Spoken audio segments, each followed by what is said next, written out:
नमस्कार साथीहरु, आज हामी कुरा गर्दैछौं एनपीएल सिजनको भव्य ओपनिङ सेरेमनी म्याच बारे। 17 नोभेम्बर साँझ 4 बजे जनकपुर बोल्ड र काठमाडौँ गोर्खाज बीच हुने यो भिडन्तले सबैको ध्यान तानेको छ। कसरी यो खेल यस सिजनको टोन सेटर बन्न सक्छ? आजको भिडियोमा हामी टिमको stand, key player, pressure moment, foreign ट्यालेन्टको इम्प्याक्ट र म्याच प्रेडिक्ट सबै बारे विश्लेषण गर्नेछौं। खेलाडीहरूको कसरी उपयोग ल्याउन सक्नेछन् यी टिमहरूले भन्नेमा गेमको नतिजालाई ठूलो इफेक्ट पार्नेछ। साथै काठमाडौँ गोर्खाको नेतृत्व गर्दैछन् नेपालका प्रेसर बलर तथा मुख्य बलर करण केसी, अलराउन्डर भन्दा पनि हुन्छ। उनीले रन पनि धेरै हानेका छन् अन्तर्राष्ट्रिय म्याचहरुमा। उनले नेतृत्व गर्नेछन्। साथै भीम सार्की रहनेछन्।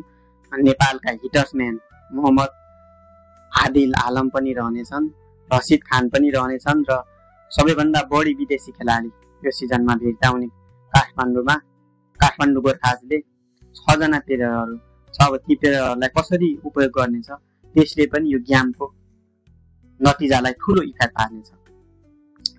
यदि यो टिम काठमाडौँ गोर्खाज टिमले राम्रो फिल्डिङ गर्यो, सुरुमै विकेट लिन सक्यो, प्रेसर र स्पिनरको सही तरिकाले उपयोग गर्न सक्यो भने आफ्नो हातमा नतिजा पार्न सक्नेछ।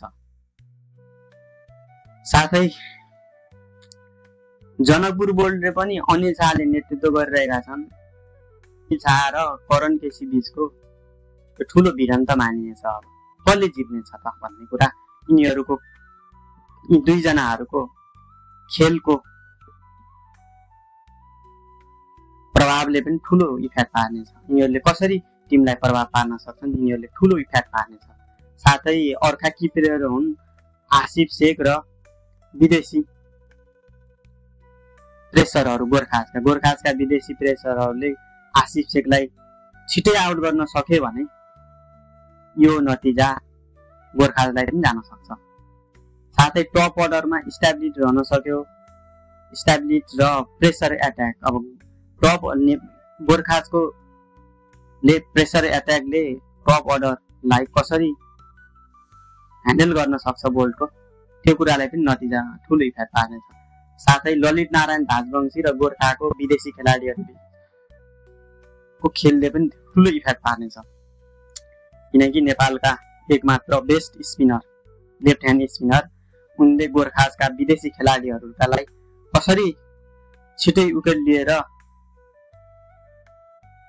कम स्कोर बनाउन मद्दत गर्छन् भन्ने कुराले पनि ठूलो इफेक्ट पार्नेछ। अब यिनले साथै अब गोर्खाजको लोअर अर्डर र डेथ बलिङमा चाहिँ ठूलो इफेक्ट पार्नेछ। 16 देखि 20 को म्याच इनिङ बन्न सक्छ। किनकि डेथ बलिङमा चाहिँ करण केसी आफै नै डेथ बलर हुन् नेपाल राष्ट्रिय टिमका। अब त्यो भएकोले पनि ठूलो इफेक्ट पार्न सक्छ। अब निष्कर्षमा यो भन्न सकिन्छ कि यदि जनकपुर बोल्डले टप अर्डरले स्पिनरलाई कन्ट्रोल गर्न सक्यो, प्रेसरलाई कन्ट्रोल गर्न सक्यो भने गत वर्षको च्याम्पियनले डोमिनेट तरिकाले गोर्खाजलाई डोमिनेट गर्न सकिन्छ। यदि तर काठमाडौँ गोर्खाजले विदेशी खेलाडीको ट्यालेन्ट, अनुभवलाई उपयोग गरेर लियो भने सायद उनको पक्षमा पनि पर्न सक्छ, गोर्खाज काठमाडौँको पक्षमा पनि पर्न सक्छ। तर अब म्याच त एकदमै, मेरो हिसाबमा म्याच त एकदमै टाइट हुनेछ। हाम्रो प्रेडिक्ट अब सही पनि हुन सक्छ, गलत पनि हुन सक्छ। आउनुहोस्, अब तपाई कोले जित्ला तपाई पनि अनुमान गर्नुहोस्। तपाई यदि जनकपुरले जित्छ भने जनकपुर लेख्नुहोस्, काठमाडौँले जित्छ भने काठमाडौँ गोर्खाज लेख्नुहोस्, कमेन्ट गर्नुहोस्, लाइक गर्नुहोस्, सब्स्क्राइब गर्नुहोस्। फेरि हामी अर्को भिडियोमा चाहिँ रोचक विश्लेषण सहित